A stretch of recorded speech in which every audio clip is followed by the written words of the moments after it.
Mobile মেরামতের জন্য সঠিক জ্ঞান ও সঠিক ধারণা থাকা প্রয়োজন। একটা ফোন যখন আপনার কাছে আসবে এবং সার্ভিসিং এর জন্য আপনাকে অ্যানালাইজ করতে দেওয়া হবে, তখন আপনি যদি স্কিমেটিক সম্পর্কে সঠিক ধারণা না রাখেন, তাহলে কিন্তু আপনার জন্য কাজটা কষ্ট হয়ে যাবে এবং কাজটা কমপ্লিট করা সম্ভব হবে না।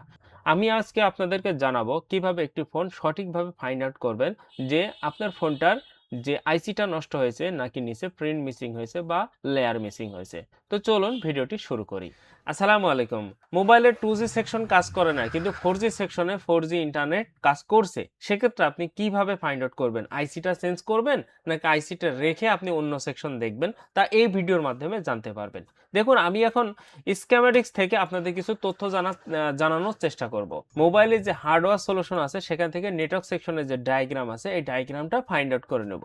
ফাইন্ড আউট করার পরে আমরা সর্বপ্রথম মোবাইলের যে মোড সেকশন আছে, ফোনটা অন করার পর মুড সেকশন থেকে 4G সেকশন কাজ করছে কিনা আগে দেখে নেব। যেমন যে মুড থাকে 2G থাকে, 4G থাকে এবং 5G থাকে। যে মুডগুলো থাকে, আপনি যখন 2G তে সিলেক্ট করছেন তখন নেটওয়ার্ক আসছে না, অর্থাৎ কল ইন আউট হচ্ছে না। সেক্ষেত্রে করণীয়টা কি হবে? সেক্ষেত্রে আপনার করণীয় হলো যে সর্বপ্রথম দেখতে হবে যে 4G সেকশনটা সঠিকভাবে কাজ করছে কিনা। যদি 4G সেকশন কাজ করে এবং WTR এর যে সেকশন আছে এটা যদি সঠিকভাবে কাজ করে, তাহলে আমরা পরবর্তী সেকশনে যাব। এখন আমাদের ফোনটায় যেহেতু 2G সেকশন কাজ করছে না, আমরা অন্য কোনো আইসিতে হাত দিব না। আমরা সর্বপ্রথম এই যে 2GPA আছে 2GPA টা চেক করব। অনেক সময় আমরা কি করি যে 2GPA টা যদি কাজ না করে, সেক্ষেত্রে আমরা একটা 2GPA আইসি নতুনটা লাগিয়ে দেখি। তা যদি আপনার হাতে সেই পরিমাণ সময় থাকে, তাহলে আপনি সর্বপ্রথম এই আইসিটা উঠিয়ে ফেলবেন। আইসিটা উঠানোর পরে কয়েকটা সেকশন আপনাকে খেয়াল করতে হবে। যদি আইসিটা উঠানোর পরে যদি আপনি মনে করেন যে আপনার মাপামাপি সময় নাই, আপনি মানে অত পরিমাণ সময় দিতে পারছেন না, তাহলে জাস্ট আপনি একটা নতুন আইসি আগে লাগিয়ে দেখবেন।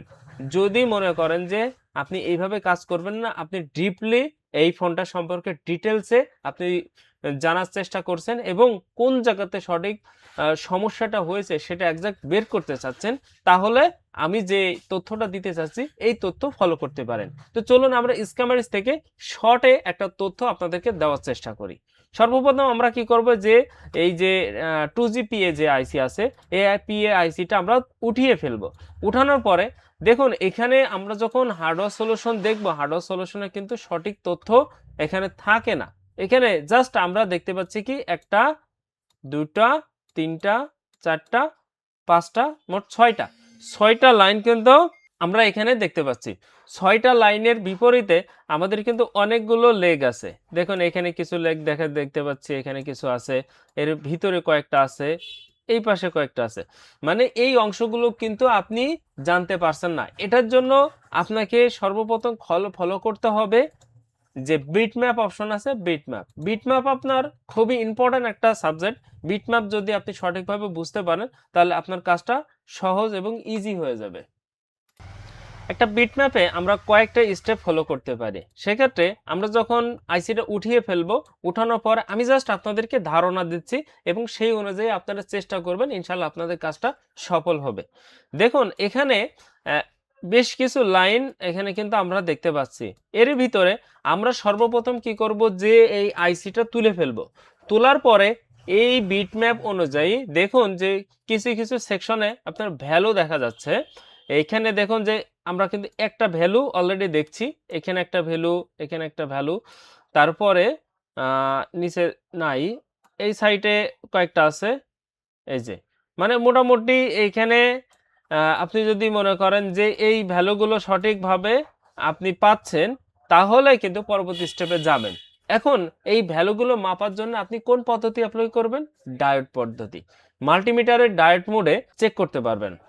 আমরা কি করব? ডায়োড মোডে মাল্টিমিটার সেট করব, করার পরে এখানে যে ভ্যালুগুলো তারা দেখাচ্ছে সেই ভ্যালুগুলো আমরা পর্যায়ক্রমে পরিমাপ করব। এখন ধরুন যে আপনি এখানে ভিব্যাটের যে ভ্যালুটা আছে এই ভ্যালুটা পেলেন, তারপরে নিচে যে এই যে এই ভ্যালুটা পেলেন, সব ভ্যালু সেম পাচ্ছেন, কিন্তু পর্যায়ক্রমে আপনি কোনো একটা ভ্যালু মিসিং পেলেন। দেখুন, এখানে আমি যে মার্ক করে দিচ্ছি এখানে দুইটা পয়েন্ট কিন্তু খুবই ইম্পর্টেন্ট। এখানে আমরা যদি দেখি এসডিএ এবং এসসিএল, এসডিএ এবং এসসিএল বলতে সিরিয়াল ডাটা সিরিয়াল ক্লক। এইটা হলো যে প্রসেসর থেকে কন্ট্রোল হয়। প্রসেসর থেকে যে লাইনটা আসে সেটাই মূলত এই দুইটার মাধ্যমে লাইন আদান প্রদান করে। এই 2G আইসি প্রপারভাবে কাজ করার জন্য যখন প্রসেসর কন্ট্রোল করবে তখন কিন্তু সে কল ইন আউটের সুযোগ দেবে। তা এখানে দেখুন যে আমরা যদি এই লাইনটা ক্লিক করি তাহলে এই লাইনটা সরাসরি কিন্তু প্রসেসরের নিচে যাবে। বর্তমানে আমরা প্রচুর পরিমাণের ফোন পাচ্ছি যেগুলো প্রসেসর থেকে লাইনগুলো মিসিং থাকছে।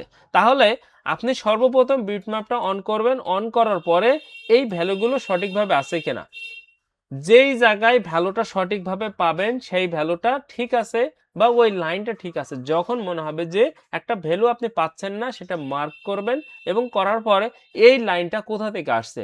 দেখুন যে ধরুন আমি এইটা যখন এখানে যে ভ্যালুটা পেলাম না, যেমন আপনার এসসিএল কে আপনি ভ্যালুটা পাচ্ছেন না, তাহলে কি করবেন যে বিটম্যাপে যে বর্ণীয় থেকে আপনি এই এসসিএল লাইনটা ক্লিক করবেন, ক্লিক করার পর এই লাইনটা এখানে আসছে।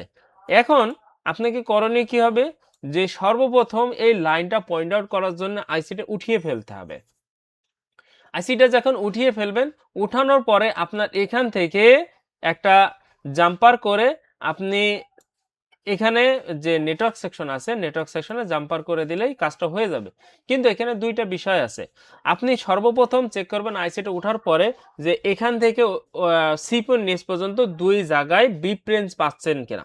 যদি বিপ রেঞ্জ পান, যে ধরুন আমি একটু শর্টকাটে বোঝানোর চেষ্টা করছি, যে ধরুন এখান থেকে একটা আপনি বিপ রেঞ্জে মাল্টিমিটারের যে দুইটা নব আছে এই একটা সংযোগ এখানে জয়েন করে নিলেন। নেওয়ার পর এই যে অংশ আছে আপনি এই অংশে টাচ করে দেখলেন যে বিপ দিচ্ছে কেন। যদি বিপ দেয় তাহলে আপনার প্রসেসর থেকে যে নেটওয়ার্ক সেকশন আছে এখানে লাইন ঠিক আছে।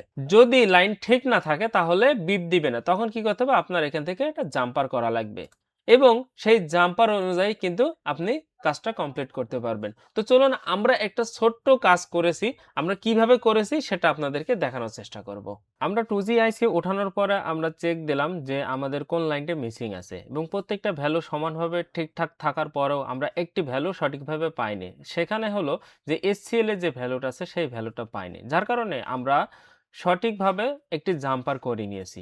দেখুন আমি আপনাদেরকে ভিডিওতে দেখাতে চাচ্ছি যে আমি কিভাবে জাম্পারটা সংযোগ দিয়েছি। দেখুন যে এখানে জাম্পারটা সঠিকভাবে করার পরে যখন আমরা আইসি ইনস্টল করেছি এবং পরবর্তীতে আমরা কিন্তু সফল হয়েছি। মূলত আপনাকে সঠিকভাবে বুঝতে হবে যে কোন লাইনটা মিসিং আছে এবং কোন লাইনটা মিসিং নাই।